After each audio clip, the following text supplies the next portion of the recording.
No te preocupes, pero yo manejo todo el dron, me lo llamo por teléfono y arreglo, no te preocupes, naveguemos con esto. Adelante, Chulo, gracias. No, de nada. Bueno, mi idea entonces es ir rápidamente por las diapositivas que son conflictivas. Lo que es fácil no lo voy a decir o voy a aclarar, excepto que ustedes, alguno levante la mano y diga que quiero que me aclare algo. ¿Les parece bien? No me van a poder conectar, así que vamos adelante con esto. Pasamos a la siguiente. A ver, la definición creo que venía, claro, creo que no hay nada que decir, seguimos adelante. Acá, ¿qué se puede trasplantar? A ver, de acá lo único que puede ser conflictivo es si realmente consideramos que trasladar material inerte es un trasplante.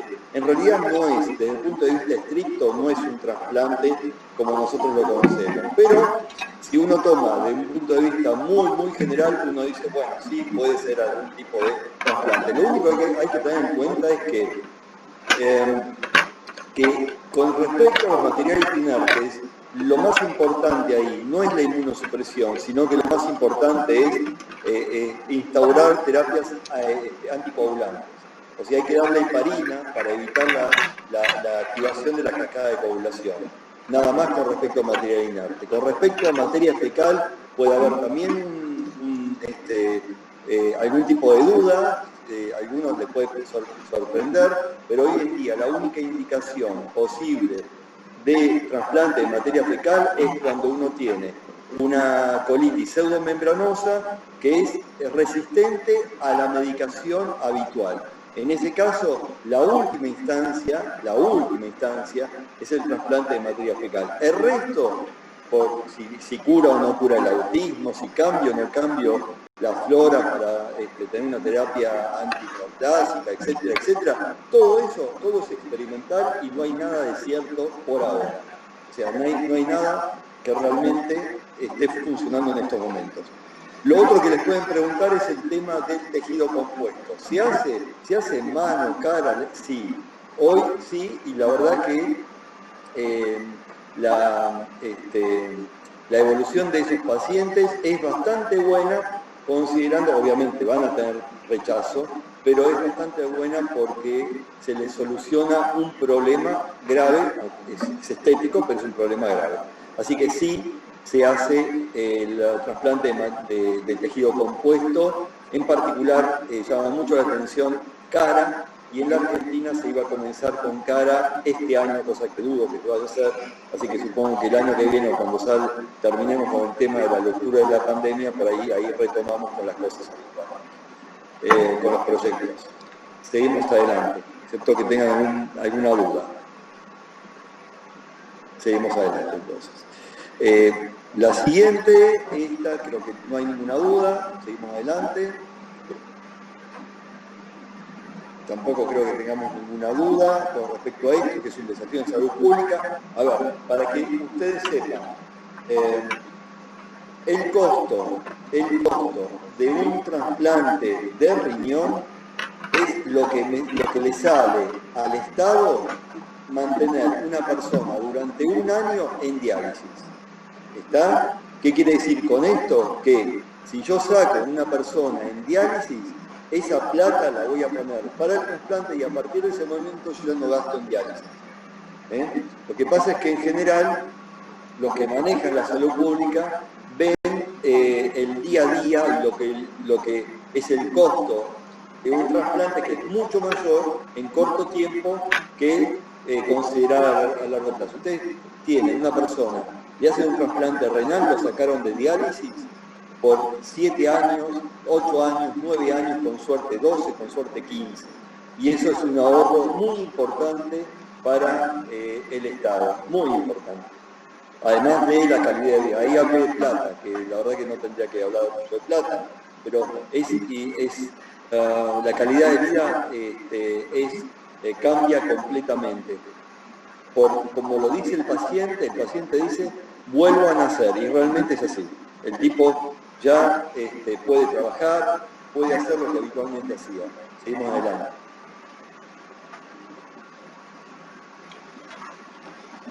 Siguiente diapo, perdón, vamos para atrás, una para atrás. en esa.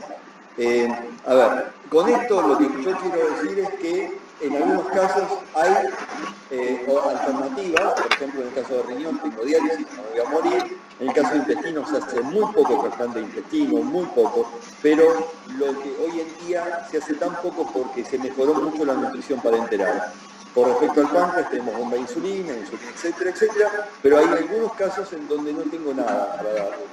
Para el pulmón, para el hígado, para el corazón, no tengo absolutamente nada. Pero el grave problema que tengo en todos estos casos es el rechazo inmunológico, por lo cual tengo que inmunosuprimir y ahí el problema que tengo es que una excesiva inmunosupresión tiene como efecto adverso infecciones y fenómenos oncológicos. Seguimos para adelante. Con esto creo que no hay duda, me parece que por ahí le pueden llegar a preguntar algo, lo del seno injerto. Bueno, hace 3 años que digo en mis clases, este año van a empezar en Estados Unidos con los senos injertos.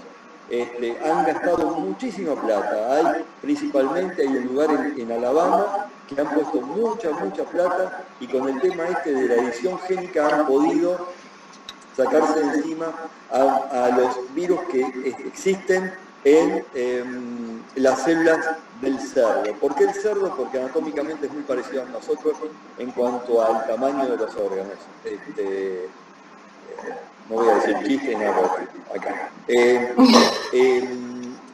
A ver, se ha mejorado muchísimo porque se ha colocado dentro de esas células del cerdo, se han colocado factores reguladores de la activación de complementos, con lo cual se evita uno de los graves problemas que tienen las células del cerdo, que es que se active rápidamente el complemento y lleve a la destrucción de la célula. A mí me han tratado de convencer mucha gente como que esto va a ser viable. Yo tengo mis dudas. Porque lo que uno tiene que pensar es quién va a ser el primero en recibir un seno injerto. La primera persona que debería recibir un seno injerto es aquella persona que no tiene otra alternativa. Porque yo sé que aún con un seno injerto, aún con la edición génica, no va a ser idéntico y voy a tener respuesta inmunológica. Entonces, la única forma de aceptarlo es que la respuesta inmunológica que yo tenga frente al seno injerto sea de igual magnitud o igual frente a un trasplante halogénico. En ese caso, yo lo acepto. Entonces, la única forma es cuando no tengo otra alternativa. Entonces ustedes dirán, bueno, entonces ¿quién va a ser el primero? Bueno, puede ser en aquellos pacientes en donde tienen, por ejemplo, en el caso de Lotte de Langerhans, en donde tienen la imposibilidad de mantener su glucemia en rangos normales, aún con la administración de insulina. Y entran en coma y entran en muerte. En esos casos, por ahí sean los primeros pacientes a probar. En el caso de riñón, los primeros pacientes que por ahí pueden llegar a recibir son aquellos que tienen un PRA alto, es decir, los que están extremadamente sensibilizados y que probablemente sea muy difícil conseguir un posible donante y que los tratamientos de desensibilización no han funcionado. Ciencia ficción por ahora, siempre decimos el año que viene y este año vamos a decir el año que viene y quizá con todo este tipo de la pandemia y demás, probablemente esto se va a retrasar para hacer el primer trasplante, seno trasplante, por lo menos calculo que 5 años como nada. Seguimos adelante. ¿Por qué se rechaza? Creo que es claro que todos tenemos un sistema de HLA altamente polimórfico y a esas pequeñas diferencias en los alelos de HLA hacen que nuestro organismo reconozca el sistema como algo extraño, como algo no propio. Y el sistema inmune, el paradigma del sistema inmune dice que reconoce lo propio de lo no propio. Por lo tanto, la única forma de que yo no tenga rechazo contra esa cosa extraña, que es el HLA de un donante halogénico, es que ese HLA haya aparecido en el timo del receptor, y eso sabemos que no ocurre. Por lo tanto, creo que la explicación de por qué se rechaza es fácil, si quieren lo retomamos, si hay alguna duda. Seguimos adelante. Esto es más de lo mismo. Esto es para que ustedes puedan hacer un repaso de lo que ustedes vieron en la parte de HLA, en la parte de complejo mayor de histocompatibilidad, y les muestran a los alumnos la cantidad de combinaciones posibles con respecto al polimorfismo de alelo de clase 1 y clase 2. Yo creo que en la clase que nosotros, no, eso lo habíamos corregido. La cantidad de alelos para clase 1 y clase 2, que ahora es mucho más que lo que teníamos previamente. Seguimos adelante. Bueno, esto ya lo dije, así que no hay selección negativa para esos aloantígenos. Seguimos adelante.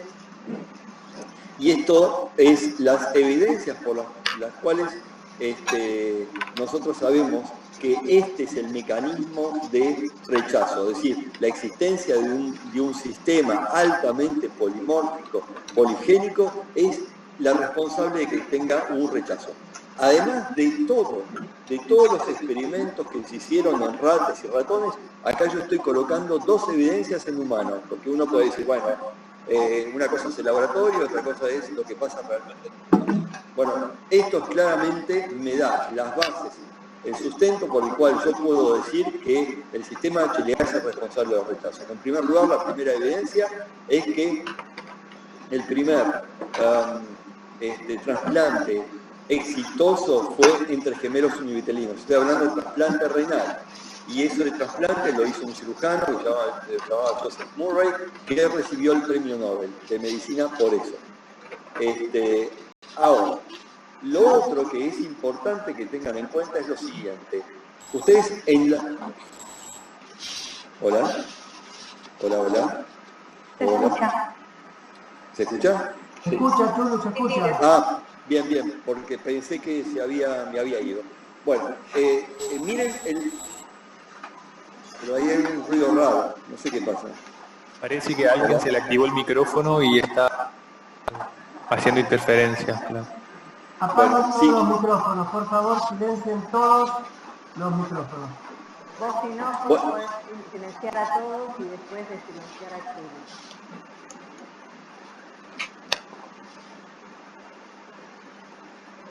Hola, hola. ¿Cómo hago para silenciar a todos? No, ya está, igual creo que se fue el ruido, Jorge. Sigamos. ¿Vale? ¿Seguimos? Okay. Bien. Entonces lo que le decía es, miren el gráfico inferior. A ver. Los mismatch no cambiaron, es decir, el sistema de HLA no cambia. Entonces, fíjense cómo es la sobrevida del injerto en cuanto a los años de sobrevida del injerto en función de la cantidad de mismatch. Ahí yo tengo 0 mismatch, 1 mismatch, 3 mismatch, 4 mismatch, 5 mismatch, 6 mismatch. Y a medida que aumenta el mismatch, el porcentaje de sobrevida del injerto, a medida que pasa el año post-trasplante, es menor. Pero yo ahí puse arriba que ese gráfico es un gráfico para, primero, donantes cadavéricos, para la paridad entre HLA-A, B y DR, que es lo que normalmente uno justifica, para un tiempo de isquemia fría de 0 a 12 horas, porque puede haber más tiempo de isquemia fría, pero para trasplantes cadavéricos que van entre 1995 y 2002. Y esto es importante porque este gráfico se fue modificando a medida que transcurrieron los años. Y ustedes dicen, ¿cómo puede ser que a medida que transcurran los años se modifique esto en donde los mismatch son iguales en el año 1995 que en el año 2020? Los mismatch son los mismos, pero lo que cambió es la terapia de inmunosupresión. Al mejorar la terapia de inmunosupresión, este factor mismatch se reduce mucho en cuanto a factor que impacta en la sobrevida del injerto. Entonces, hoy en día yo tengo, por ahí, priorizo otra cosa que no sea el mismatch, como por ejemplo el tiempo de isquemia fría, frente a tener un mismatch 0.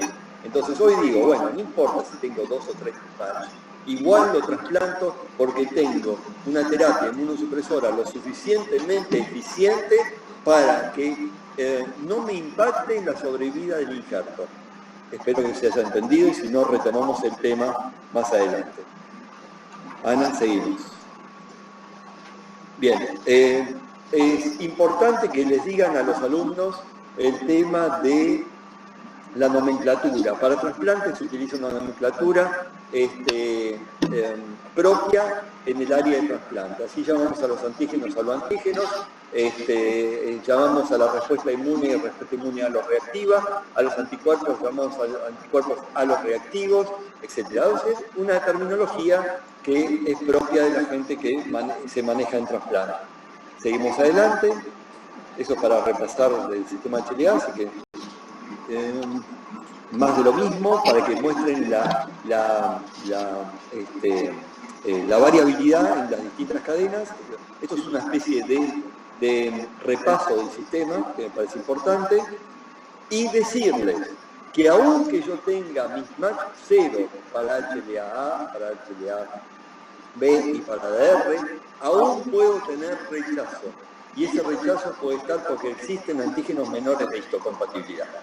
Entonces, si alguien me pregunta por qué si tengo una histocompatibilidad completa aún tengo rechazo, bueno, hay otras cosas, hay otras proteínas polimórficas que pueden generar una respuesta inmune y disminuir la sobrevida del injerto. Seguimos adelante. ¿Cómo se rechaza? Bueno, la respuesta es de la misma manera que uno tiene una respuesta inmune frente a cualquier otro antígeno, con algunas particularidades. Seguimos adelante. Porque esto ya lo teníamos en las clases anteriores y es muy importante tenerlo en cuenta.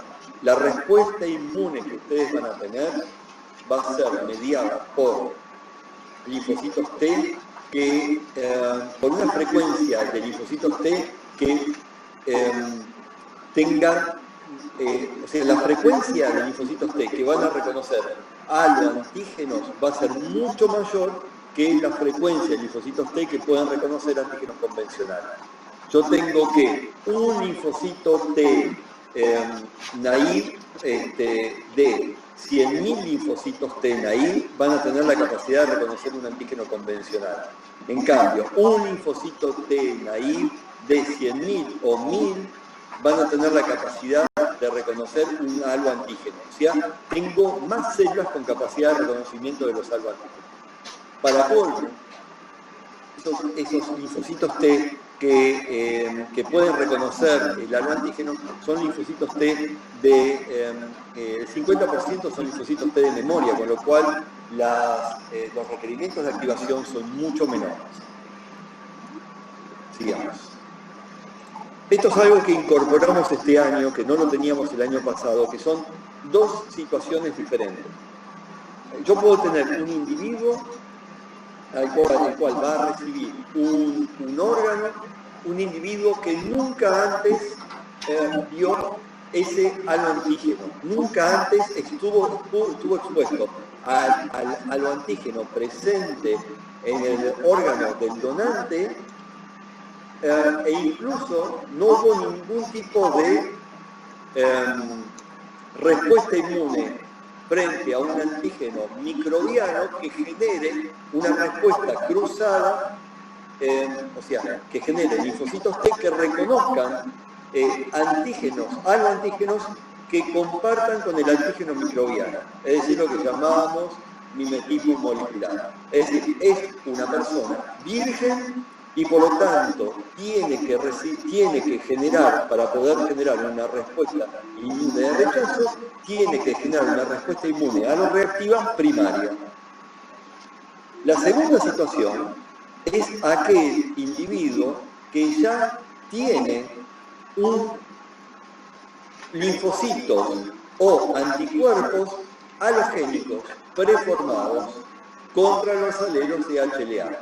Es decir, ustedes dirán, bueno, en ese caso yo le hago un crossmatch y no lo voy a trasplantar. Bueno, pero hay situaciones grises en donde yo igual lo voy a trasplantar porque el PRA que tiene, o sea, el panel reactivo de anticuerpos, es bajo, por lo tanto me indica que ese individuo de alguna manera tuvo una respuesta inmune ya sea frente a ese haloantígeno o frente a un antígeno microbiano que es compartido por el haloantígeno. O sea que no va a desarrollar una respuesta inmune primaria, aloreactiva primaria, sino que ya tiene linfocitos T y linfocitos B aloreactivos y que puede generar una respuesta mucho más rápida. Entonces, claramente hay que distinguir las dos situaciones, porque generan respuestas inmunes diferentes. Vamos a la siguiente, Ana. Vamos al primer caso, un individuo que debe montar una respuesta inmune aloreactiva primaria. ¿Qué tiene que hacer? Procesar. Procesar el haloantígeno, presentar el haloantígeno tal cual ocurre una respuesta inmune frente a un antígeno microbiano. Va a generar de esa manera una activación de la respuesta inmune reactiva, que puede ser humoral, anticuerpos, celular, que pueden ser TCD4, TCD8. Vamos a ver. Y va a generar una respuesta efectora de daño, que puede ser un daño agudo o un daño crónico. Bien, seguimos adelante. Bien. En el caso del procesamiento antigénico, lo que tenemos que reconocer que hay dos formas por las cuales el linfocito T del receptor puede llegar a activarse. En primer lugar, se da por esto que ya conocíamos de las clases del año pasado, de lo que venimos diciendo siempre, teníamos la vía directa. La vía directa era células presentadoras de antígenos profesionales, células dendríticas del donante que van a migrar hacia los órganos linfáticos del receptor y van a activar a los linfocitos T del receptor. ¿Cuál es? ¿Qué frecuencia? Alta. O sea que estoy activando de 1 a 100 o 1 en 1000 linfocitos T del receptor. Linfocitos T del receptor, ahí porque en este caso es una respuesta inmune primaria. ¿Por qué migran estas células dendríticas o las células presentadoras de antígenos? Migran células dendríticas, migran células que han necróticas o apoptóticas, porque es un injerto, es un tejido que ha sufrido un tiempo de isquemia. Obviamente que si el donante es un donante vivo, el tiempo de isquemia es menor que la de un donante cadavérico. Por lo tanto, a ver, yo voy a tener células dendríticas que van a migrar, sí. Células dendríticas, también debris, también voy a tener células necróticas, muchas cosas pueden ir migrando, incluso exosomas pueden estar migrando hacia los ganglios linfáticos regionales. Entonces, en este caso, ¿qué es lo que está ocurriendo? Yo tengo, en este caso, un linfocito T que va a reconocer un haloantígeno en células dendríticas de una persona diferente, de un donante. Esto no debería inducir una respuesta inmune. ¿Por qué? Porque uno de los paradigmas de la inmunología era lo que nosotros habíamos hablado en su momento, que era la restricción por las moléculas de histocompatibilidad. O sea que la única forma que un linfocito T se podía activar era siempre y cuando a ese linfocito T se le presentara un antígeno en el contexto de su propia molécula de histocompatibilidad. En este caso, la molécula de histocompatibilidad no es propia del receptor, sino que es del donante. Por lo tanto, esto no debería ocurrir, pero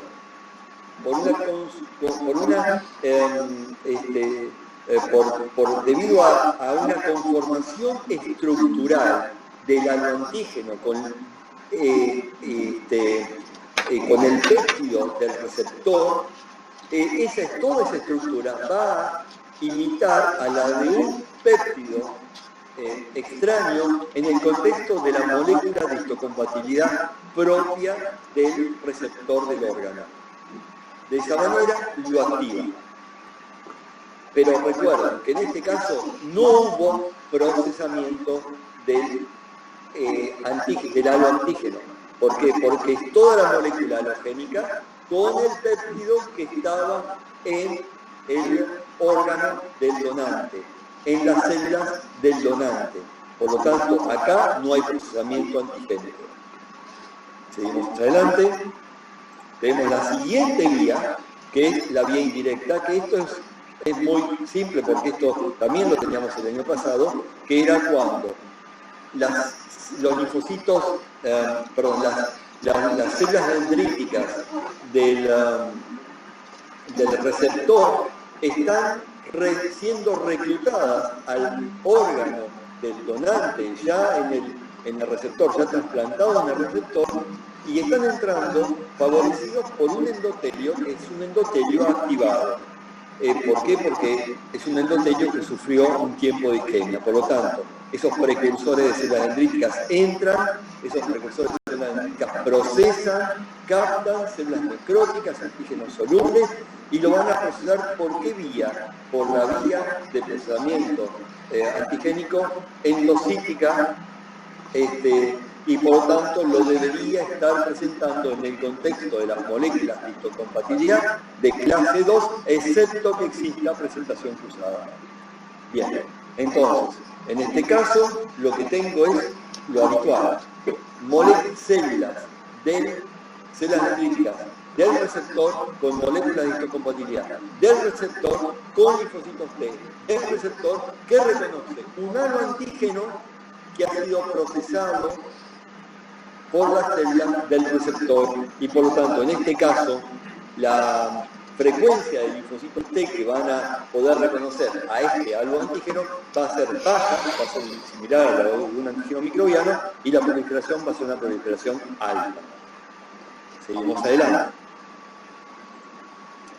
¿Qué pasa con la vía semidirecta? Y esta vía semidirecta no la teníamos antes. Ahora la incorporamos. ¿Por qué? Porque explica algunas cosas que normalmente los alumnos preguntaban en las clases. Pero bueno, ¿qué es la vía semidirecta? La vía semidirecta es cuando yo tengo, por ejemplo, células dendríticas del receptor que van al ganglio linfático y que pueden estar captando a través de vesículas o exosomas que se van funcionando a la membrana de la célula dendrítica del receptor. Son células dendríticas que no han estado por ahí en el órgano, sino que han incorporado en su membrana moléculas de histocompatibilidad del donante, ya sea a través de vesículas, ya sea a través de exosomas.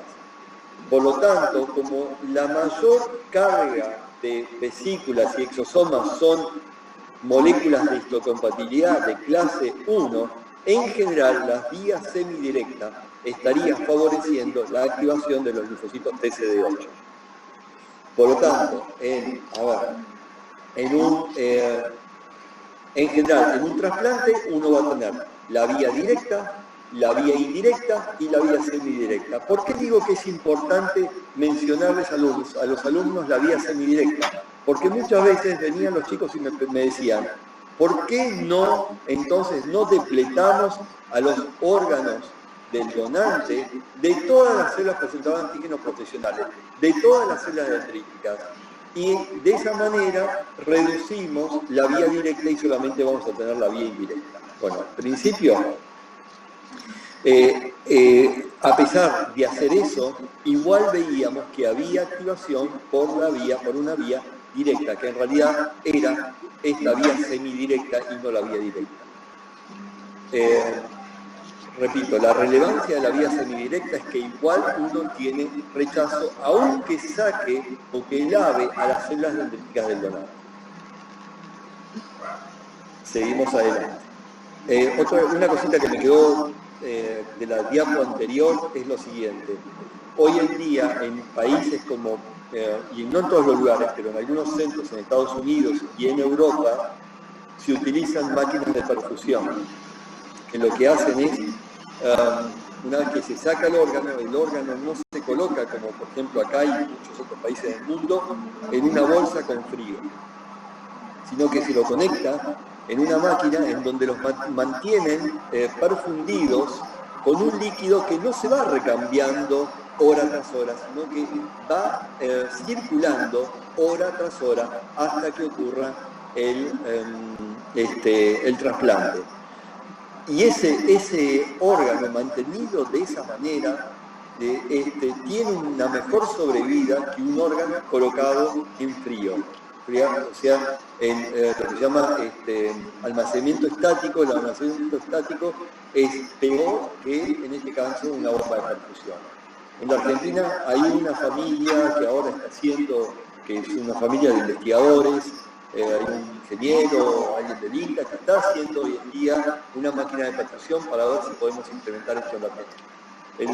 El problema por el cual no se hace en la Argentina hoy en día es porque por el costo de los cassettes que hay que reemplazar en el equipo.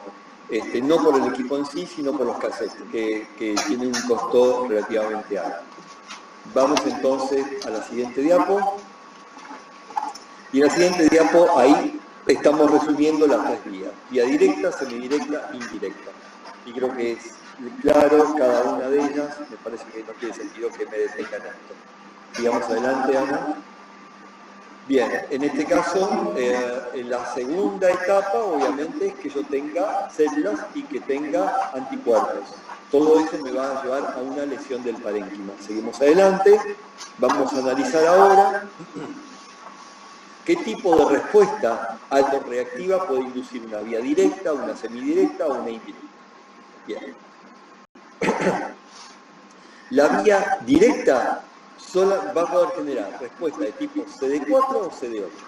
Es lo único que va a poder hacer CD4 siempre y cuando el TCR pudo reconocer de manera estructural la molécula de histocompatibilidad de clase hablando de C4, de clase 2 con el péptido del donante. CD8, clase 1. Repito, es una cuestión estructural.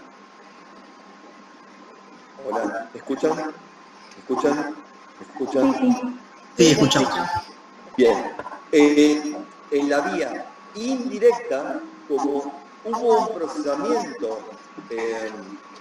del antígeno, esta vía me va a poder, va a haber, como dije, procesado el antígeno por la vía endocítica, por lo tanto presenta por clase 2, y me va a activar un TCD4. TCD4 que en base al microambiente en donde se produce la activación va a generar respuesta de tipo TH1, TH17, que son extremadamente inflamatorias, y también se producen respuestas de tipo T folicular helper. O sea, las tres están presentes. Y en la vía semidirecta, como les dije, como la mayoría de los exosomas tienen moléculas de clase 1, probablemente lo que haya principalmente sea los linfocitos T CD8, principalmente por la vía semidirecta. Pero recordemos que podría, simplemente los CD8 por la vía semidirecta.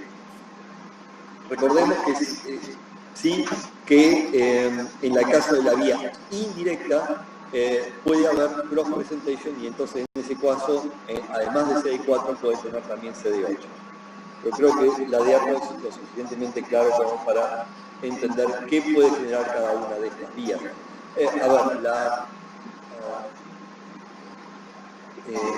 La relevancia de esto no es solamente saber los inmunológicos, sino saber qué puedo esperar yo a largo plazo con respecto a la bacteria.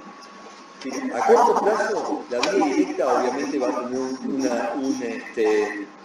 una implicancia mucho más importante, por lo tanto puedo tener CD4, CD8, que van a poder generar importante daño, pero este CD4 de la vía directa jamás va a poder generar la activación de los linfocitos B, con lo cual ahí no tendría una respuesta humoral. La respuesta humoral tendría que tener la vía indirecta, que sí o sí la voy a tener, no tengo forma de evitar esa vía indirecta. ¿La reduzco? Sí. ¿Cómo la reduzco?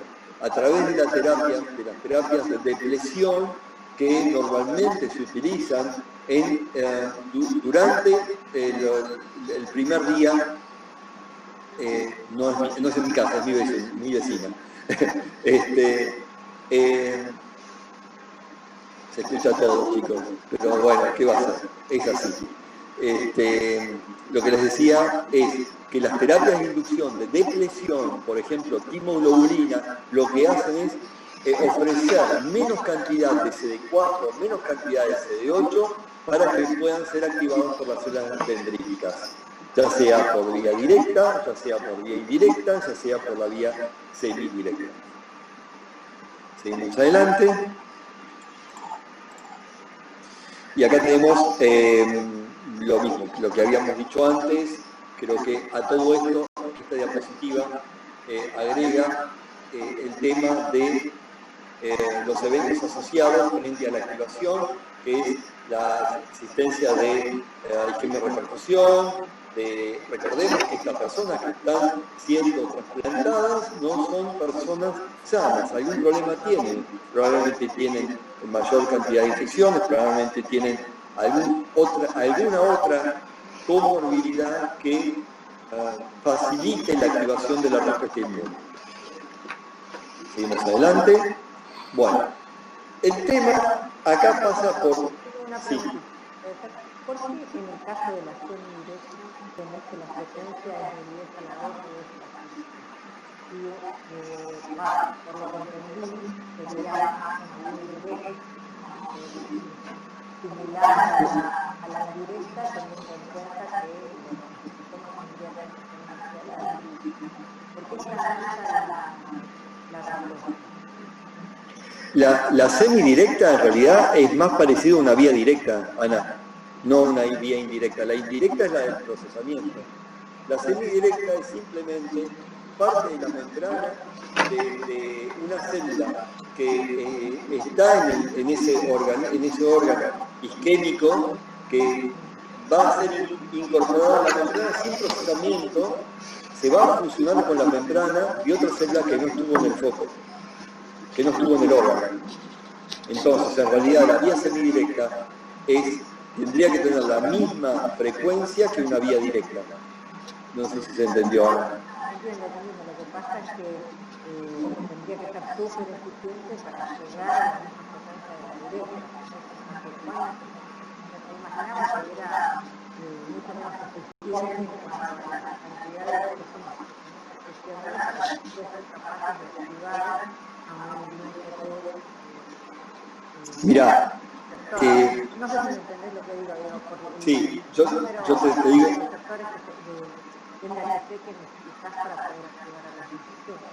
Mira, este concepto de vía semidirecta, uno de los laboratorios que lo puso en el tapete fue el laboratorio donde estaba trabajando Adrián Morelli, y Adrián también participó en este hallazgo, y que es el laboratorio Thompson, Andrew Thompson. Y lo que ellos muestran, al menos estamos hablando de un modelo murino de trasplante cardíaco, en donde ellos muestran cómo la mayoría de las células dendríticas que se encuentran en el ganglio linfático y que nunca estuvieron en el órgano, toda su membrana comienzan ahora a florecer, porque ellos utilizan células que tienen un fluorocromo, y entonces esos fluorocromos van por los exosomas, y es impresionante cómo todas esas células comienzan a adquirir la fluorescencia. Entonces, si realmente eso es cierto, yo te diría que realmente es muy eficiente. No, yo no lo hice, a mí me lo muestran, y cuando lo veo, la verdad que impresiona mucho. Ojo, que esto aumenta mucho cuanto mayor es el daño del órgano. Cuanto más isquémico es el órgano, más de esto tenés. ¿Se entendió? Nada. Al menos, viste, esto es, a ver, yo no trabajo puntualmente en esto, sino que te digo lo que a mí me han comentado y lo que he visto en las presentaciones. Bien, seguimos adelante, y esto es con respecto... Perdón, pero se escucha todo. Yo no estoy en la calle, pero pasan por la calle se escucha absolutamente todo, así que disculpen. Bien, Acá lo que estamos viendo es tratar de poner en evidencia cómo logramos una activación humoral. Y dijimos que la activación humoral, la única forma es la vía indirecta. ¿Por qué? Porque yo necesito que el mismo haloantígeno sea procesado por la célula dendrítica del receptor y además sea procesado por el linfocito B del receptor. De esa manera, es la única forma que yo voy a poder tener, por un lado, el linfocito T del folicular helper del receptor, que va a poder ayudar al linfocito B que previamente ha procesado el mismo haloantígeno. Entonces, la única vía posible sería la indirecta, no la directa, no la semidirecta, porque en ningún caso, ni la directa ni la semidirecta han procesado el antígeno. Acá yo tengo, no es para decirle a los alumnos porque no lo dicen, pero yo lo que siempre me pregunté y siempre me pregunto es ¿qué pasa si el exosoma puede ser procesado? ¿Qué pasa si los cuerpos apoptóticos pueden ser procesados? En ese caso sí podría ocurrir por una vía semidirecta. Bueno, me dicen que no, pero la verdad que no me conforma la respuesta que obtengo frente a eso. Pero por ahora, según las revisiones, únicamente la activación por anticuerpos es únicamente por la vía indirecta y no por la directa y la semidirecta. Seguimos adelante y vamos a la siguiente situación. Nos olvidamos del individuo que tiene que montar una respuesta inmunológica primaria y vamos al individuo que ya tiene, de alguna manera, unas células aloreactivas o anticuerpos aloreactivos. Entonces, la pregunta que siempre nos hacíamos es, ¿de dónde salen estas células o esta respuesta inmune previamente? Bueno, ahí tenemos. Siguiente diapo. Siguiente. Vamos rápido porque esto, si lo saben. Causas de alosensibilización, la transfusión de sangre, eritrocitos. Recuerden que no solamente está el grupo ABO, sino también hay otros antígenos de grupo sanguíneo, como los KEL, los DAFI, o sea, hay otras cosas. Y que también tienen que saber que las plaquetas también tienen expresión de moléculas de HLA. El embarazo también es otra, y lo otro que vamos a ver en las diapositivas es lo que llamamos la inmunidad heteróloga. Siguiente. ¿Y qué es la inmunidad heteróloga? Bueno, se basa en dos cosas, llamamos mimetismo molecular y plasticidad del PCR. Voy rápido porque esto sí lo teníamos el año pasado.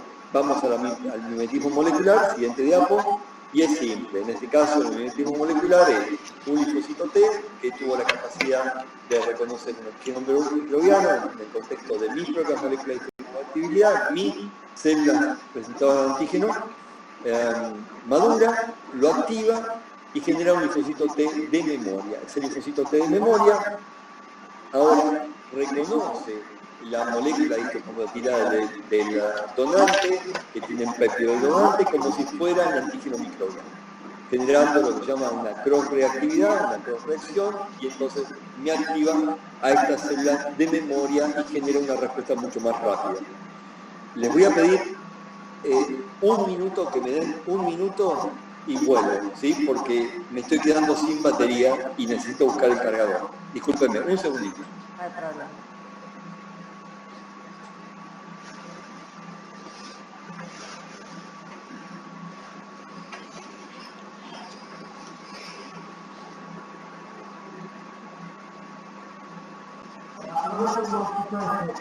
¿Pudiste entrar?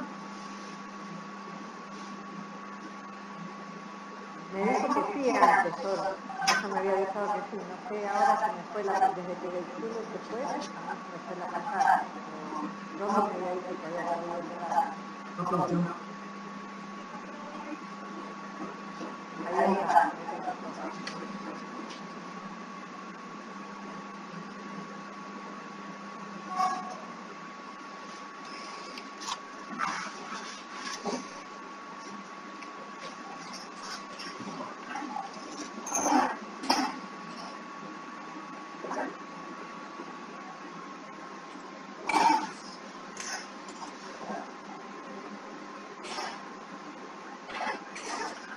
No sé si me escuchan. Sí, Chulo, perfecto. Bueno, estoy colocando el cargador, no funciona. A ver. Hola. Hola. Hola, sí, se escucha. Sí, lo que no me hace es que me carga. Esperen un poquitito.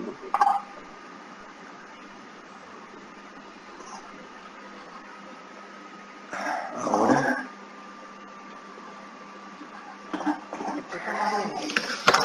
Sí, bien, seguimos. Espero que no se corte. Bien.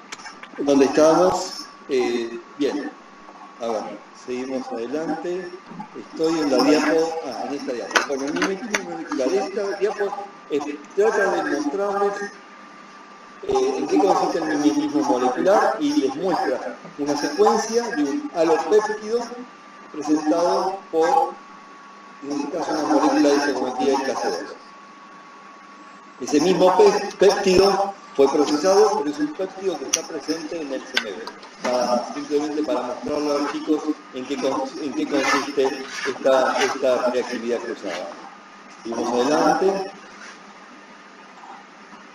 Y lo segundo de la unidad heteróloga, lo primero era la mimetismo molecular y lo otro es la plasticidad de algunos TCR. Y con respecto a plasticidad, significa la capacidad que tienen los TCR de poder anclarse para poder interactuar en distintos puntos para reconocer las moléculas halogénicas con ese péptido endógeno. Entonces, lo que está ocurriendo es que uno piensa que el TCR es una estructura rígida, y no es así. Es una estructura flexible que se acomoda para poder insertarse. Y si se acomoda, esto que estamos viendo acá va a permitir una activación de ese TCR mucho más fácil que si solamente tuviera un contacto mínimo entre el péptido y la molécula de histocompatibilidad del receptor. Seguimos adelante. Bien, Daniel.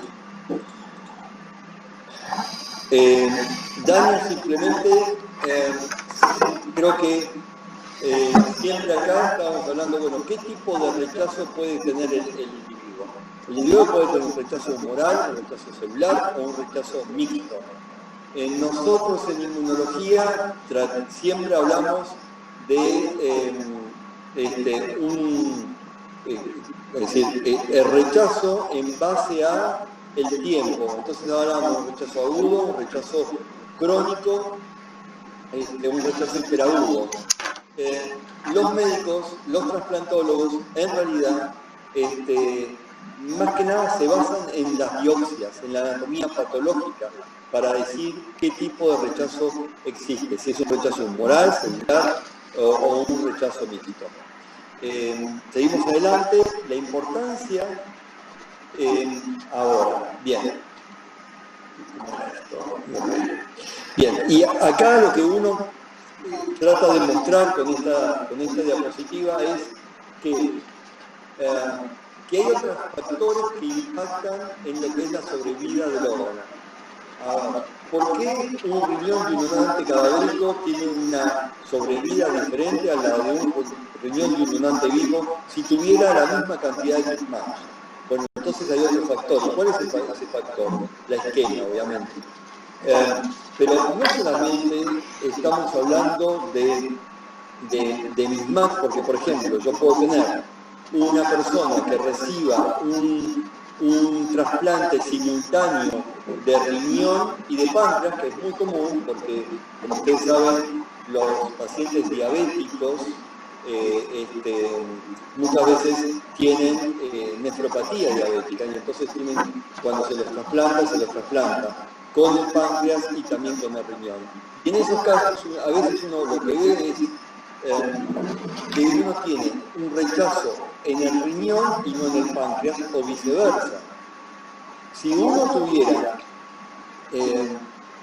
una respuesta inmune contra un haloantígeno, y ese antígeno está presente tanto en el riñón como en el páncreas, la respuesta tendría que ser simultánea, y no lo es. Por lo tanto, hay otras cosas que participan en el mecanismo de rechazo. No sé si me entiende. A ver, yo estoy dándole a una persona dos órganos del mismo donante. La respuesta inmune de rechazo, aunque esos órganos compartan el HLA, la respuesta inmune no es simultánea. Primero tengo una respuesta inmune frente a un órgano y después, con el tiempo, frente al otro, o no lo tengo. Por lo tanto, hay otros factores. Y en esta diapo lo que uno quiere... No tiene que ver con el nivel de expresión del HLA en cada uno de esos órganos. No, porque hay factores adicionales, porque vos podés tener, en un individuo, vos podés tener que tiene rechazo contra el riñón, pero no contra el páncreas. Y en otro individuo tiene rechazo contra el páncreas y no contra el riñón. Entonces, si vos me decís siempre el páncreas tiene menos expresión que el riñón, entonces siempre primero tendría que ser el riñón frente al páncreas, y no es así. ¿Se entendió? No, la verdad que no se sabe muy bien. Se habla del microambiente, y la verdad que no está muy claro a qué se debe. Sí se sabe qué ocurre, pero no se sabe muy bien a qué se debe. Seguimos adelante. Bueno, y en todos esos factores tenemos incompatibilidad, factores intrínsecos del donante, eventos perioperatorios, factores intrínsecos del receptor, inmunosupresión. Vamos rápidamente. Y acá lo que le decía con respecto a la incompatibilidad. Vean cómo año tras año se fue modificando la sobrevida del órgano independientemente de la cantidad de mismatch. Fíjense que entre el 2003 y 2005, la verdad que es muy poca la diferencia que tengo con respecto a individuos que tienen 6 o 5 mismatch. Es muy poco. ¿Y por qué? ¿Qué pasó en el año 2000? En el año 1995 se incorpora la citosporina. Y en el año 2005 se incorpora el acrolio, que son inhibidores de la calcineurina. Y eso cambia radicalmente lo que es la sobrevida del infarto. O sea, la inmunosupresión tuvo la capacidad de disminuir la respuesta inmune a la reactiva.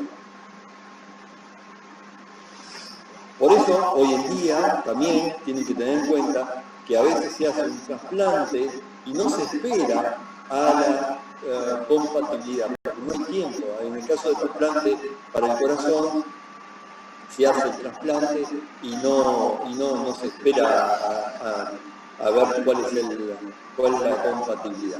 Uno lo va manejando en función de la inmunosupresión. Seguimos adelante. ¿Dónde estamos, Ana? ¿Dónde estoy? Me perdí. A ver, estoy bien. Bueno, lo otro que tienen con respecto a los factores intrínsecos del donante, yo tengo donantes fallecidos y donantes vivos. Dentro de donantes fallecidos tengo con muerte encefálica y muerte cardíaca. Dentro de muerte cardíaca, en la Argentina no se hace. ¿Qué es muerte cardíaca? Y por si le llegan a preguntar, muerte cardíaca es, tengo paciente en terapia intensiva, desconectamos los aparatos porque la persona ya por la situación familiar o lo que sea, deciden sacarle todos los aparatos y se espera el paro cardíaco. Cuando entra en paro cardíaco, se lo reanima. Se hacen 2 reanimaciones y no vuelve después de 15, o sea, con maniobras de ausencia de reanimación. Si no vuelve a latir el corazón, rápidamente se lo coloca al sistema, en el sistema circulatorio, en una máquina de perfusión y se comienza a perfundir los órganos. Esto que es muerte cardíaca no es aceptado en todos los países. En Argentina no se utiliza principalmente porque no tenemos máquina de perfusión. Hay países en donde no aceptan muerte encefálica y aceptan muerte cardíaca, y hay otros países donde aceptan muerte cardíaca y no muerte encefálica. La Argentina hace muerte encefálica. Por lo tanto, tengo un individuo con muerte encefálica y a corazón latente. En ese caso puede tener un individuo, un donante con criterio óptimo o con criterio extendido. Con criterio extendido significa un paciente que es un hipertenso o un paciente que es mayor a 65 años. O sea, no es un donante ideal. Y entonces ustedes se preguntarán, ¿por qué estás utilizando un donante que no es ideal? Porque no tengo suficiente cantidad de donantes o órganos para ser trasplantados. Y siempre es mejor trasplantar a dejar al individuo en diálisis. Y ahí ustedes ven, por ejemplo, en el gráfico, cómo la sobrevida de los órganos de un donante cadavérico es menor que la de un donante vivo, y la de un cadavérico óptimo es mayor que la de un cadavérico con criterio extendido. El cadavérico con criterio extendido, si no me equivoco, es la última rayita que parece fucsia, no sé, violeta, y la amarilla, que es la del medio, es la del cadavérico óptimo.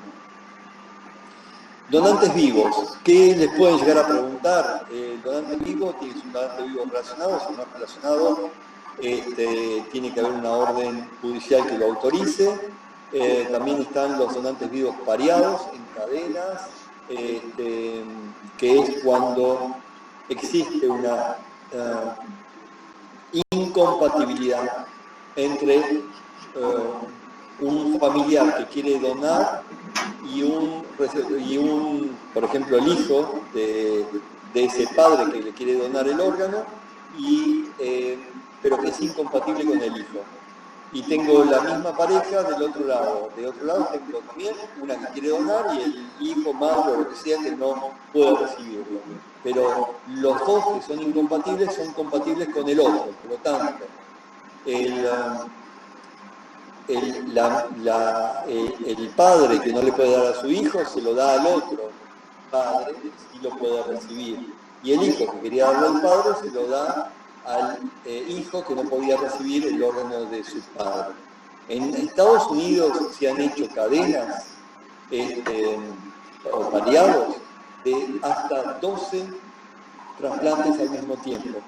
No sé si se dan cuenta lo que significa eso. 12 significa que yo tengo que tener al mismo tiempo 24 salas de cirugía disponibles para hacer esto.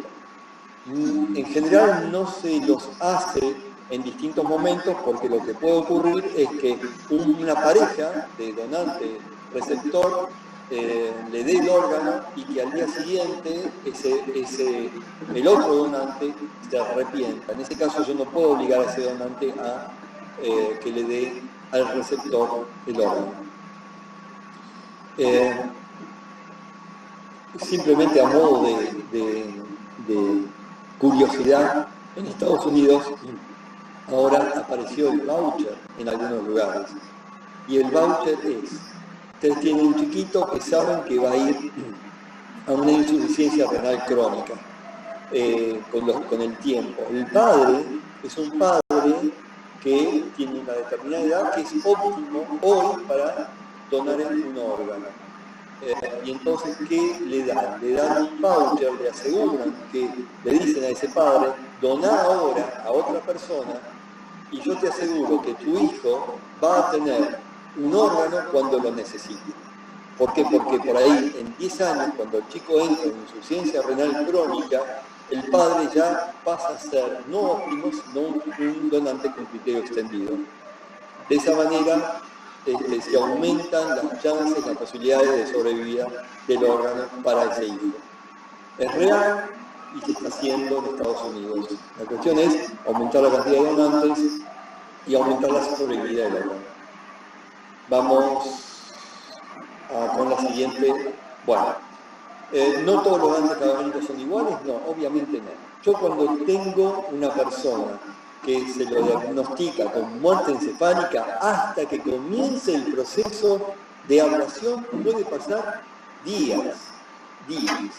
Entonces, siempre y cuando obviamente sea con muerte encefálica, yo a esa persona le tengo que mantener la perfusión de los órganos. Hay gente que tiene que recibir dopamina, hay gente que no, para mantener la perfusión de los órganos. O sea, hay un montón de cosas. Y lo otro que tienen que tener en cuenta es que muerte encefálica significa una alteración fisiológica importante. En primer lugar, en lo que es lo inmunológico, hay una tormenta de citoquina, hay activación del complemento, hay activación endotelial, hay un montón de cosas que hace que el porcentaje de sobrevida de los órganos provenientes de un donante con muerte encefálica sea menor que las de muerte cardíaca, a corazón parado. O sea que los donantes a corazón latente, que sería la de muerte encefálica, es menor que al corazón parado. ¿Por qué? Porque nos evitamos lo que es la tormenta de citoquinas, la inestabilidad hemodinámica con la activación del sistema nervioso autónomo simpático, con la hipovolemia, con los cambios hormonales que toda muerte encefálica tiene, que me lleva a la hipopertensión, a la diabetes insípida, etcétera, etcétera, etcétera. Todo eso hace que ese órgano que funcionaba excelente en el donante, ahora en el receptor cuando lo coloco, ya no comienza a funcionar de manera inmediata. Tarda un cierto tiempo en recuperarse. Lo que se llama, tengo un DGF, Delayed Graft Function, un retraso en la función del injerto, un injerto que funcionaba en el donante. Y si ustedes tienen a mayor DGF, menor sobrevida del injerto. Lamentablemente en la Argentina el porcentaje de DGF es altísimo, es el 60%. En tanto en Estados Unidos el DGF es del 20%. Y eso se debe a muchas condiciones. Una de las razones, por ejemplo, es la falta de utilización de una máquina de perfusión. Seguimos adelante, Ana. Estamos. Tiempo isquemia. Isquemia caliente, isquemia fría, creo que todos saben lo que es isquemia caliente, isquemia fría. Y si no, isquemia caliente es cuando está todavía en el donante. Y tengo dos tiempos de isquemia caliente. Cuando está en el donante, una vez que lo saco y lo pongo en frío, comienza la isquemia fría. Cuando lo saco de hielo y lo vuelvo a colocar en el receptor, vuelve la isquemia caliente. Hasta que desclampeo, y cuando desclampeo y comienza a pasar la sangre del receptor, comienza a ocurrir un fenómeno que es el daño por isquemia reperfusión. La reperfusión del órgano genera también daño. Seguimos adelante. ¿Qué es lo que decía acá? Isquemia, reperfusión, bla, bla, bla. No voy a entrar en mucho detalle porque creo que todo esto es fácil de entender, creo que todos ustedes lo saben. Y ahí tenemos. El daño por isquemia reperfusión genera un órgano con un endotelio protrombótico, proinflamatorio y facilitando todos los mecanismos de procesamiento y activación y presentación antigénica. Seguimos adelante.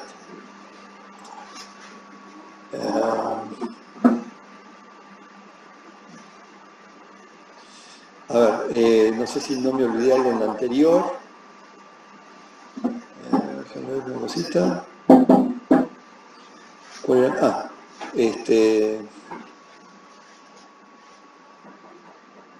No, en esta es simplemente, claro, acá, yo me anticipé. En esta diapositiva es lo que yo llamaba DGF, Delayed Graft Function, retraso en la función del injerto. Es lo que yo les expliqué en la diapo anterior.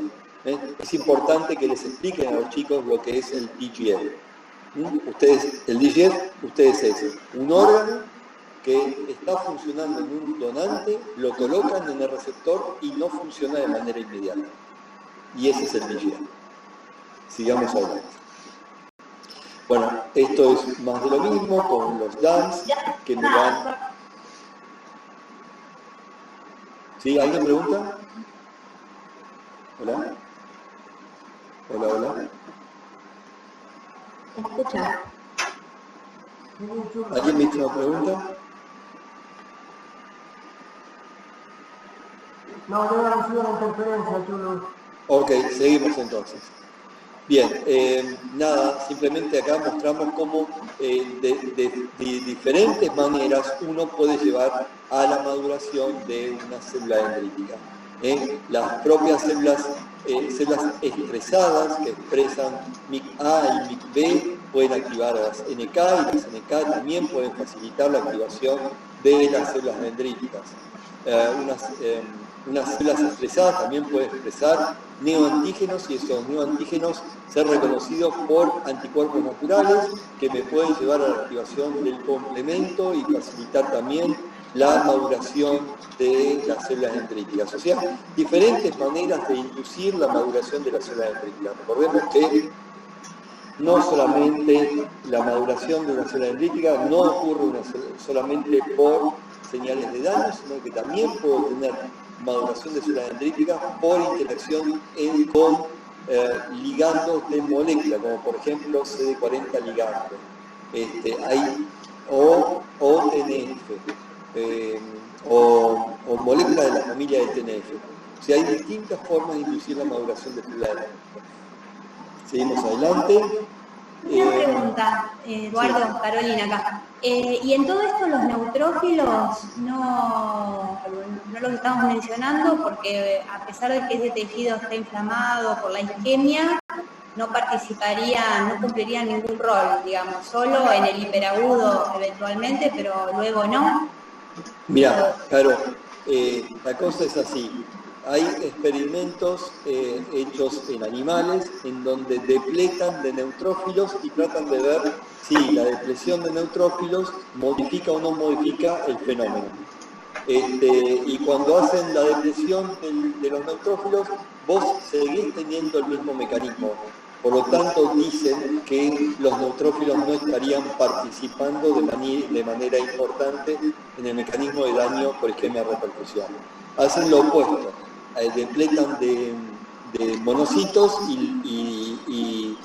o macrófagos y tratan de ver si ocurre o no ocurre el fenómeno, y les pasa lo mismo. Entonces dicen que en los mecanismos de daño por isquemia de repercusión no estarían tan implicados los neutrófilos y los macrófagos y los monocitos que están siendo reclutados. ¿Qué sé yo? No sé si participan o no. Las evidencias experimentales en modelos murinos pedirían que no, pero yo no podría descartar una cierta contribución de ellos en los mecanismos. Ahora, cuando vos haces una biopsia de ese órgano y ves qué células son las que están más reclutadas, yo veo poco neutrófilo y veo mucho monocito macrófago. Bueno, está bien, gracias. Seguimos adelante y ahí tenemos, bueno, ¿ves? Ahí tenemos los neutrófilos reclutando, infiltrando, pero esto es muy general, esto es lo que la mayoría de la gente piensa. Lo que sí se sabe es que si yo tengo DAS, si yo tengo activación, tengo TLR, tengo más daño. O sea que hay una cascada de retroalimentación o un mecanismo de retroalimentación positiva, en donde más daño tisular, más liberación de DAMS, más activación de TLR, más lo que te lleva más reclutamiento y más daño. Es un mecanismo de retroalimentación positiva. Entonces, lo ideal es tratar de reducir ese mecanismo de daño. Entonces, si ustedes me preguntan en estos momentos, ¿cuál de todas las terapias inmunosupresoras apuntan a reducir o a evitar esta cascada? Yo les digo ninguna. Todos los mecanismos, todos los tratamientos inmunosupresores apuntan a la respuesta inmune adaptativa y no hay nada en estos momentos que se utilice para la respuesta inmune innata. Nada. No hay ninguna estrategia para la respuesta inmune innata. Por lo tanto, este mecanismo sigue existiendo. Ustedes, bueno, a ver, yo dije nada. Bueno, hay algunos lugares, como por ejemplo en la Argentina, en donde siguen utilizando corticoides en lo que es la triple terapia o cuádruple terapia inmunosupresora, en donde le dan, por ejemplo, un inhibidor de calcineurina, como que puede ser tacrolimus, le dan micofenolato mofetil, le dan glucocorticoides, prednisona. Entonces ahí de alguna manera estaría reduciendo la respuesta inmune innata. Pero por ejemplo en Estados Unidos no quieren darle corticoides y no le dan corticoides porque dice que eso reduce la función renal. Ojo, estoy hablando de lo renal, pero bueno. Entonces son muy reacios a dar los corticoides. Nada, simplemente para mencionarles que hoy en día, para lo que es innato, no hay casi nada. Seguimos adelante. Lo siguiente estamos en complemento, creo que viene, sí, complemento, nada más y nada, simplemente para mencionarles que el sistema de complemento participa en el daño tisular. Ustedes van a ver muchas veces, y los patólogos tratan de buscar muchas veces la presencia de C4D. Y si hay C4D, dicen que hay una respuesta humoral mediada por anticuerpos, pero también ahora se ve que hay C4D en ausencia de anticuerpos. Por lo tanto, el C4D es activación de complemento y no necesariamente me está diciendo que es una activación mediada por anticuerpos. ¿Se entiende lo que digo? O sea, porque yo tendría que tener anticuerpos, generación de complejo inmune antígeno anticuerpos, activación de complemento por la vía clásica. Si yo tengo anticuerpos, va a ser por la vía clásica, pero en principio, si no hay anticuerpos, la activación del complemento va a ser principalmente por la vía de las lectinas para el caso de riñón, para el caso de corazón y para el caso de intestino. Y en segundo lugar, alterna. Pero siempre hay algo de anticuerpos, por lo tanto, siempre hay algo de por activación de complemento por la vía clásica. Alguien hizo una pregunta, me parece. Sí, yo aquí María, sí. Te iba a preguntar si era por proteínas reactivas. Y también puede ser, sí. También puedes tener por proteínas reactivas. Estos pacientes tienen valores, no te digo normales, pero tienen valores un poco altos de proteína C reactiva, sí. Sí.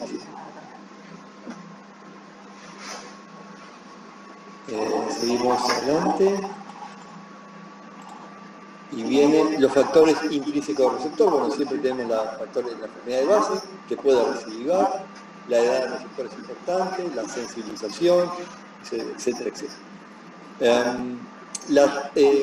La recidiva es muy frecuente cuando uno tiene, en el caso renal, lo que llamamos la nefropatía por inmunoglobulina A, y también en las glomerulonefritis membrano-proliferativa de tipo 2. Ahí es bastante frecuente la recidiva. Entonces uno tiene que evaluar muy bien, dado que nos falta órgano, evalúa muy bien los casos en donde se piensa que puede llegar a haber una recidiva de la enfermedad, para indicar el trasplante. La inmunosupresión. La inmunosupresión también es un factor importante, depende de los centros, no hay protocolos establecidos de inmunosupresión. Cada centro utiliza su propio protocolo. Más o menos todos utilizan más o menos lo mismo, pero algunos se diferencian. Hay muy pocos que utilizan la rapamicina, que es un inhibidor de mTOR, porque se vio que los inhibidores de calcineurina son mejores que la rapamicina. Entonces, ¿cuándo se da rapamicina? Cuando tengo, por ejemplo, nefrotoxicidad por los inhibidores de calcineurina, y en ese caso yo tengo que darle otro inmunosupresor, en este caso le doy la rapamicina. O tengo pacientes que está contraindicado los inhibidores de calcineurina, y en ese caso les puedo dar la rapamicina.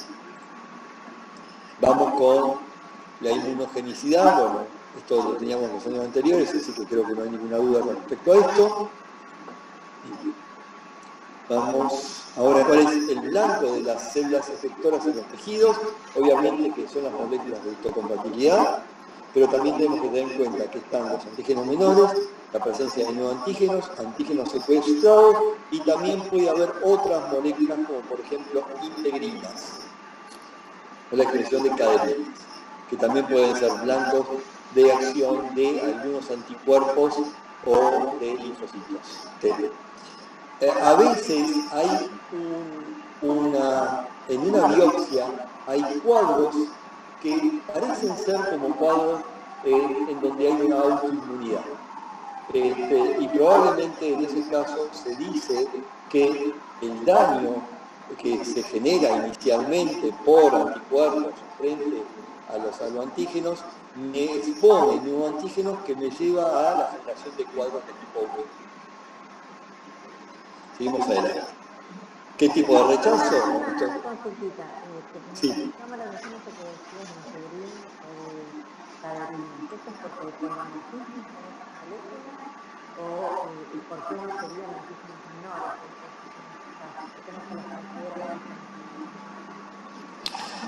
considera? No lo sé, Ana, la verdad no lo sé. Están los libros, no te sabría decir si es por polimorfismo o no. No te sabría decir. A ver, la E-caderina, si uno se pone a pensar, ahora estoy hablando en voz alta, la E-caderina está expresado en ¿dónde? Recordame, ¿es en endotelio, no es así, o en epitelio? Epitelio. Bueno, pero no te sabría decir.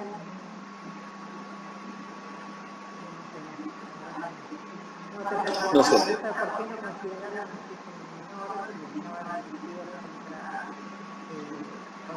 la proteína Sí, pero ¿por qué no consideran menores y comparar esto de No lo sé, sinceramente no lo sé. Tendría que buscar, lo busco.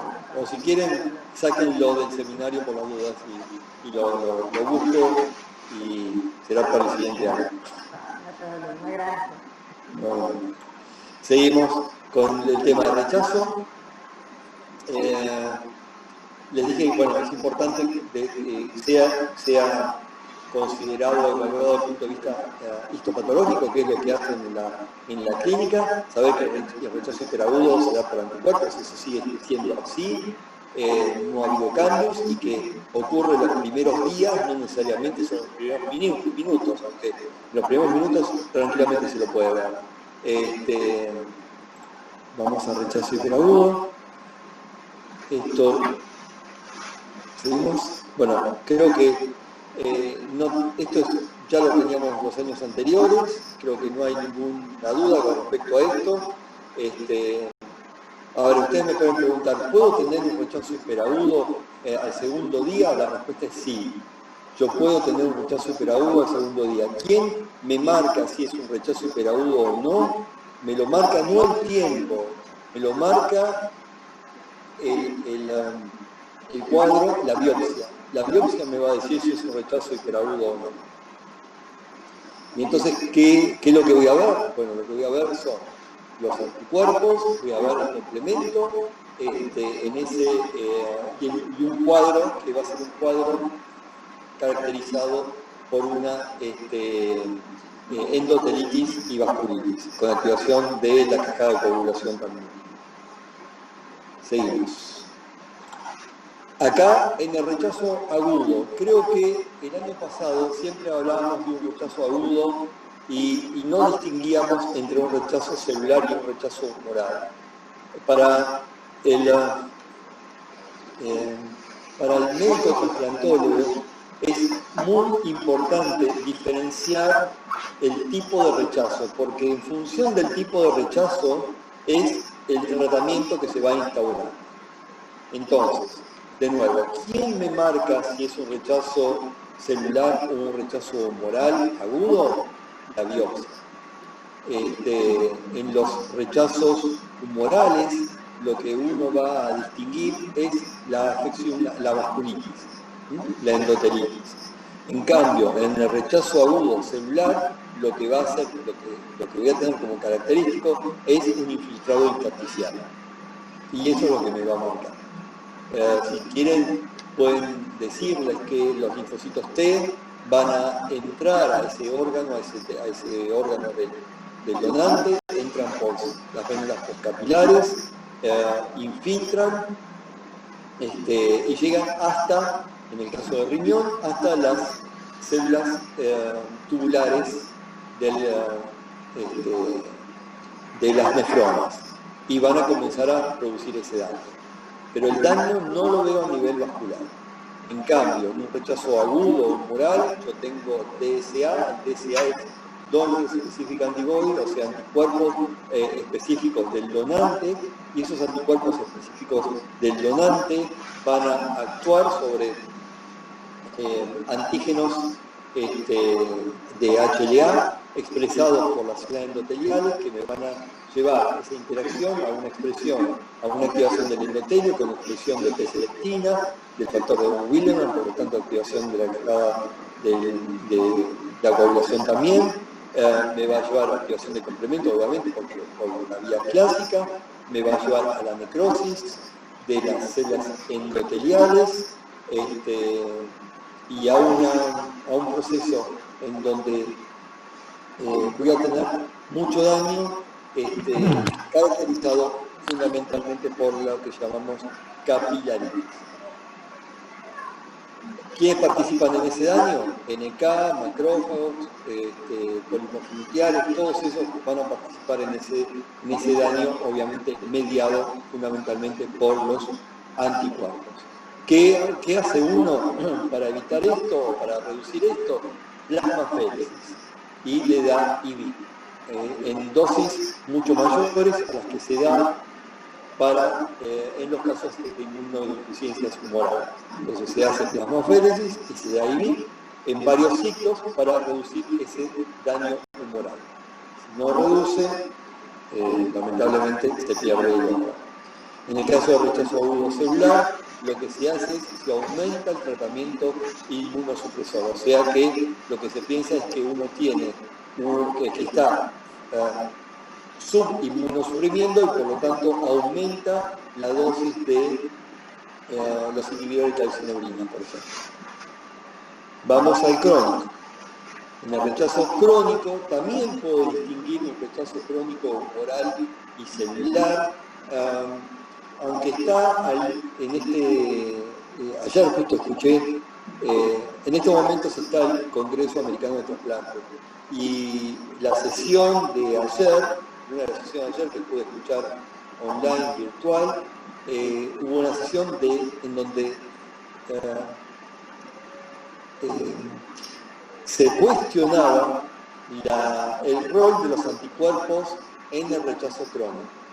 Hay que ver en qué termina esto. Pero en principio lo característico del rechazo crónico es un engrosamiento de la pared arterial, lo que llaman una vasculopatía del injerto.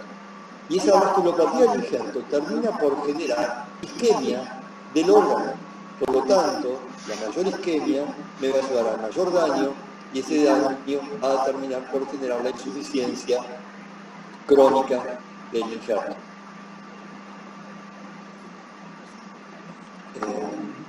¿Qué más? Creo que con esto nada más. Seguimos adelante. Bien. ¿Cómo evitamos el rechazo? Primero, tipificación, porque a pesar que yo sé que la terapia inmunosupresora ha mejorado muchísimo, también sé que lo mejor es no tener o tener la mínima cantidad de mismatch. Pero obviamente también que tengo que balancear con respecto a los otros factores para evitar el hiperagudo o los mismatch. Y entonces tipificación con match y inmunosupresión es la forma de evitar el rechazo y el daño. Seguimos adelante. ¿Qué tipifico y si se tipifica siempre? En el caso de riñón se tipifica siempre y tipifico para HLA, para HLA-B y para ADR y también biocompatibilidades. Para hígado no, pero ahora hay una tendencia, hay unos ciertos investigadores que están diciendo que para hígado también hay que hacerlo. Así que por ahí se va a hacer en el futuro. Para otros órganos, no. ¿Por qué? Porque se está valorizando y priorizando otras cosas. Por ejemplo, ¿qué cosa? El tamaño del órgano, grupo sanguíneo y la serología.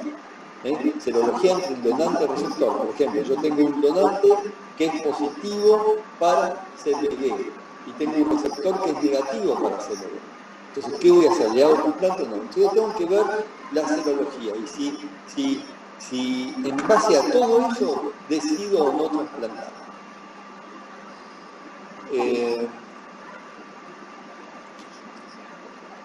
La respuesta al último no es necesaria la compatibilidad absoluta. ¿Por qué? Por la exclusión. Sigamos adelante. Técnicas, esto ya lo tenemos en las guías y lo vimos los otros años, así que no voy a hablar de esto. Simplemente yo siempre les digo acá que las técnicas serológicas hoy en día no son técnicas que aceptables. El INCUCAI no acepta las técnicas serológicas, hoy en día usamos las técnicas moleculares. Seguimos adelante. Compatibilidad entre donante y receptor, es una diapositiva que se autoexplica, así que no lo voy a decir. ¿Cómo evitamos el rechazo hiperagudo? Lo evitamos con un crossmatch. Creo que todo el mundo sabe lo que es el crossmatch. Significa tomar el suero del paciente, exponer ese suero del paciente a células, a un conjunto de células que sean representativas de la población o a partículas bits que tengan en su membrana, en su superficie, los antígenos de histocompatibilidad representativos de la población, y la reacción va a ser positiva o no positiva, la voy a esterilizar. Si es positiva es porque se pegan a las bits o a las células, si es negativa es porque no se pegan. Así que no hay anticuerpos que reconozcan las moléculas de histocompatibilidad. Seguimos adelante. ¿Cómo voy a...? ¿Cuál es el objetivo? El objetivo obviamente es saber si tengo anticuerpos o no tengo anticuerpos presentes en el suelo. Y yo le voy a dar un valor a esos anticuerpos, lo que llama un PRA, un panel reactivo antibody, un panel reactivo de anticuerpos. Y tengo que evaluar si esos anticuerpos son clínicamente relevantes. ¿Por qué? Porque yo puedo detectar anticuerpos, pero quizá esos anticuerpos que estoy detectando no tienen la capacidad de fijar complementos. Y si no fijan complementos, no importa, porque no me van a producir daño. Entonces, aún en ese caso, por ahí decido trasplantar a una persona que en la población está en una situación de ser una persona que no es fácil de conseguirle un órgano. Entonces, en base a eso, uno decide trasplantarlo. Entonces, ¿cómo puedo saber si fija o no fija complemento? Bueno, hay técnicas que me permiten a mí determinar si fijan o no fijan complemento. Técnicas que pueden ser, son técnicas basadas en citometría de flujo o en luminescencia, que me permiten saber si tengo fijación o no tengo fijación de complemento. ¿Cuándo debo hacer, seguimos aquí, ¿cuándo debo hacer crossmatch? El crossmatch lo hago en pacientes que están en lista de espera, y en ese caso voy a hacer un crossmatch final contra panel. En ese caso, el final contra panel me sirve para saber cuál es la probabilidad de ese individuo de poder tener en la población un posible donante. Tratar de desmutearse todos porque está entrando ruido. Parece todos Entonces, el final contra panel, yo voy a indicar ¿qué probabilidad tiene ese individuo de poder recibir un órgano en una población determinada? Y es muy importante, porque si uno tiene un PRA alto, muy alto, por ejemplo, de un 100 o 90 o 99, es probable que ese paciente esté en los primeros lugares en la lista de espera. ¿Por qué? Porque probablemente yo, frente a un donante, no sea compatible con ese paciente que está hipersensibilizado.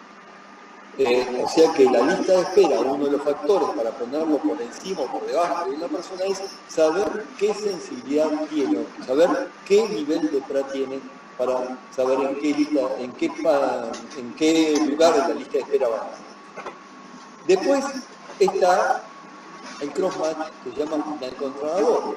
Y el crossmatch final contrador es cuando yo ya tengo un individuo, un donante que puede ser un donante cadavérico.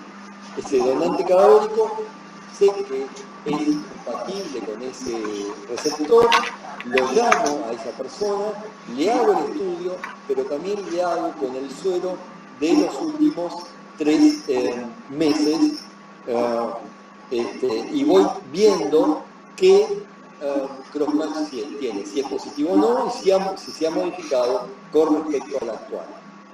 Es decir, como se dan cuenta, este proceso no es un proceso rápido, sino que es lento. Y cuanto más lento, peor es, porque es más tiempo de isquemia fría. Por lo tanto, en un procedimiento de trasplante, en general se activan o se llaman a varios receptores que están en lista de espera, no solamente a uno. ¿Para qué? ¿Por qué? Porque puede ser que el primero lo tenga que bajar porque los anticuerpos se hayan convertido en un paciente con un crossmatch positivo. Entonces a ese no lo voy a trasplantar y lo va a recibir el segundo o el tercero o el cuarto. Sigamos. Bien. ¿Qué ensayos tengo? Tengo ensayos que se llaman de distintos tipos de ensayos, lo que se llama el CDC, citotoxicidad dependiente del complemento, en donde tengo el suero del receptor con linfocitos del donante que los puedo sacar del vaso o lo puedo del tanque linfático, le coloco complemento y voy a ver CDC. El INCUCAI hoy no acepta el CDC como medida de crossmatch. Entonces, ¿qué se acepta? Se acepta por citometría de flujo, en donde a esta reacción del suero con el linfocito del receptor le coloco un anticuerpo anti-inmunoglobulina G humana conjugada al fluorocromo y luego le coloco, y esa reacción, si el anticuerpo anti-inmunoglobulina humana se va a pegar a los anticuerpos presentes en el suero del donante que reaccionaron con el linfocito del receptor. Estos anticuerpos conjugados me van a dar una calculación, voy a decir que la citometría es positiva y por lo tanto no debería trasplantar. Obviamente tengo que ver el nivel, pero bueno. Lo otro que puedo hacer es utilizar otro anticuerpo que detecte complementos. Y en ese caso voy a saber si este anticuerpo es un anticuerpo fijador de complemento o no. Después tengo ensayos que se llaman ensayos en fase sólida, en donde puedo tener una cubeta, puedo tener antígenos HLA purificados e inmovilizados, o puedo tener esferas a las cuales les he pegado HLA. Le coloco ahora un anticuerpo, inmunoglobulina G, una inmunoglobulina conjugada a un fluorocromo, y puedo hacer un ensayo de tipo ELISA o un ensayo de tipo luminiscencia. Y puedo determinar si es positivo o no es positivo. Cada una de estas técnicas va a tener una ventaja y una desventaja. No toda técnica es perfecta.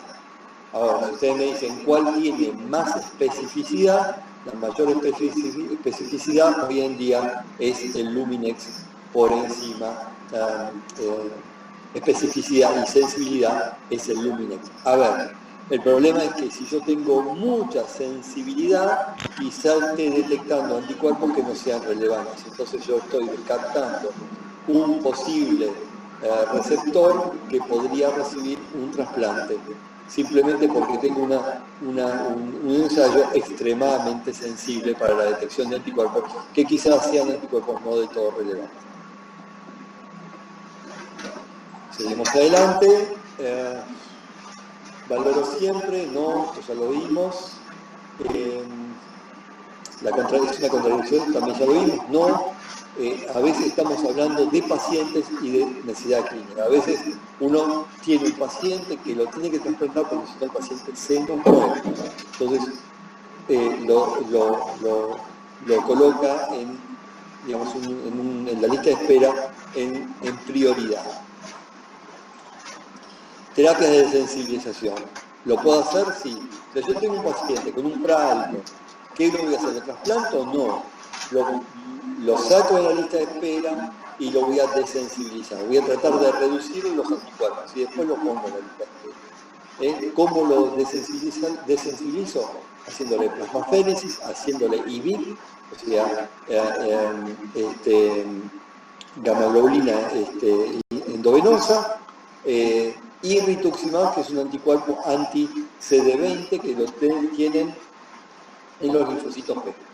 O sea, descarto una población de linfocitos P. Y mido la intensidad de fluorescencia media de los anticuerpos donantes específicos. Si lo reduje, bueno, le doy más chance a esa persona para poder ser trasplantada. El antiguo escenario era crossmatch positivo, contraindicación absoluta. Hoy tengo un crossmatch negativo, decía, tengo un paciente de bajo riesgo, porque no tengo un paciente con riesgo cero, no existe eso. El cambio de concepto es el siguiente. Defino el riesgo. Tengo un crossmatch, defino qué voy a hacer. Voy a tener una decisión en base a qué datos me dan. El laboratorio, el PRA, cómo está el paciente,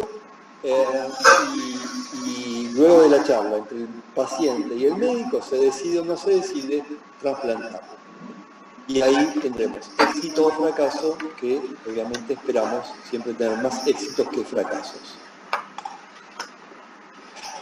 Por último, la clasificación de los inmunosupresores. Tenemos inmunosupresores llamados de inducción, que son los depletantes, que son los anticuerpos policlonales, la timoglobulina y el ATG, que lo que van a hacer es destruir a todos los linfocitos T y a los linfocitos B, y también se piensan que también se destruyen algunos monocitos macrófagos. Los no depletantes son los anticuerpos que bloquean el CD25, que es el receptor de alta afinidad para la interleuquina 2, que es la cadena alfa de la interleuquina 2. En general, en la Argentina se utiliza para donantes cadavéricos las terapias de inducción depletantes, y para los donantes vivos las terapias de inducción no depletantes. Para los no depletantes obviamente es más leve la inmunosupresión. Y además de la terapia de inducción, uno tiene que tener una terapia de mantenimiento. La inducción es en el primer momento, el desmantelamiento depende del centro. En general, la mayoría usa un inhibidor de síntesis de nucleótidos, como por ejemplo los glutogenoratos, un inhibidor de calcineurina, como el tacrolimus o la ciclosporina, y los corticoides. En algunos centros reemplazan los inhibidores de calcineurina por inhibidores de mTOR, que son las rapamicina. Y últimamente apareció otra terapia, pero que no es muy utilizada por los costos son altísimos, y es el bloqueo de la coestimulación, utilizando DLATACET. Lo que hace el DLATACET es una proteína de fusión que tiene cetila-4. La función FC con cetila-4. Lo que está haciendo es bloquear CD80 y CD86. De esa manera bloqueamos la coestimulación. cuando se empezó a utilizar Belatacept y se empezó a utilizar con dosis muy altas de Belatacept. Y lo que se vio es que las dosis altas de Belatacept generaban más rechazo. Y entonces ustedes se preguntarán por qué las dosis altas de Belatacept generan más rechazo. Bueno, no se sabe muy bien, pero lo que se piensa es que al bloquear CD80-CD86, lo que no se inducía era el CTLA4 en los linfocitos T. Por lo tanto, el mecanismo de inhibición por CTLA4 no lo tengo. Entonces lo que se hizo fue reducir la dosis de Belatacept y ahora algunos centros utilizan Belatacept como bloqueante de coestimulación. ¿Cuál es la ventaja? La ventaja es que al Belatacept yo se lo doy a una persona una vez al mes. En cambio, los inhibidores de calcineurina, los corticoides, los inhibidores de mTOR, los inhibidores de la acetilcolina, lo tienen que recibir todos los días los pacientes. Por lo tanto, los pacientes se sienten tan bien que creen que están curados y dejan de tomar la medicación. Y al dejar de tomar la medicación, lo que ocurre es rechazo. Lo otro que puede pasar es que me pase con la inmunosupresión y cuando me paso con la inmunosupresión, lo que voy a tener es infección.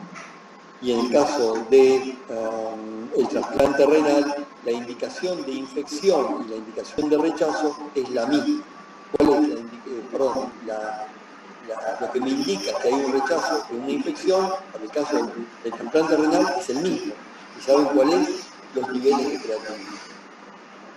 Si yo tengo un nivel de creatinina alto, lo que se está aumentando significa que puedo tener un rechazo o que puedo tener una infección. Y el problema es que la terapia para tratar a una persona con infección es completamente distinta a la terapia para tratar a una persona con rechazo. Para una persona con rechazo yo le aumento la inmunosupresión, pero si a una persona tiene infección y le aumento la inmunosupresión porque pienso que es un rechazo, al contrario, la persona se va a morir por la infección. Por lo tanto, hoy en día se buscan biomarcadores que indiquen si realmente hay un rechazo o una infección. Por ahora lo único que tengo son las biopsias. Y en este último congreso se están tratando de introducir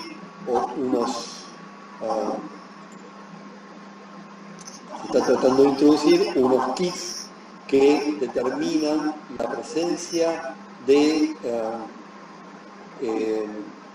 lo que se llama cell-free DNA, ADN libre de células que se detectan en la sangre de los pacientes y que me pueden estar indicando que realmente ese órgano está haciendo ese ADN, que es un ADN del donante, aumentan los niveles porque proviene del órgano que está siendo rechazado y no se trata de una infección. Bueno, hay que ver en qué termina eso. Por ahora se utiliza en algunos centros, pero es extremadamente caro.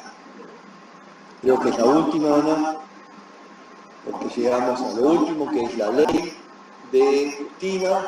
No sé si lo que todo el mundo sabe, que cambió en el año 2018 a raíz de una paciente que falleció estando en lista de espera, necesitando un trasplante de corazón. El padre se movió por todos lados y logró que cambiara la ley, y por lo tanto ahora todos somos donantes, excepto que, digamos, lo contrario. Esta ley hizo aumentar muchísimo la cantidad de donantes, pero el problema no es la cantidad de donantes, chicos. Esto es simplemente para que lo sepan. El problema es el sistema de salud, porque lo que uno tiene que tener es médicos bien pagos que puedan hacer el proceso de ablación y especializados en el proceso de ablación. Yo puedo tener muchos donantes, pero si esos donantes no tengo gente que les traiga los órganos y que haga el trasplante, no me sirve absolutamente de nada tener mucho donante. Y creo que con esto terminamos y me extendí muchísimo. Perdón, Romina. Gracias, Tulu.